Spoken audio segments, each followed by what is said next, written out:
کسی سوال داره؟ برادر، نظر شما در مورد بازاریابی شبکه‌ای یا تجارت زنجیری چی است؟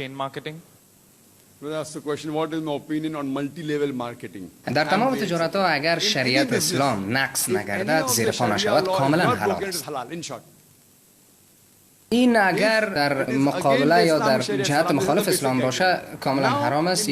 بعضی کمپانی‌های ناسالم در بازاریابی شبکه‌ای است که شریعت اسلام از زیر پای میکنه، اما نه تمامش. محصولی که از کمپانی بازاریابی شبکه‌ای یا تجارت که خلاف شریعت نمیباشه کاملا حلال است، هیچ مشکلی نداره. بسیاری از کمپانی‌های نتورک مارکتینگ به خاطر دروغ گفتن یا مردم بازی میتن، موضوعشون حرام است، اما نه تمامشون. به صراحت براتون میگم نه تمامشون.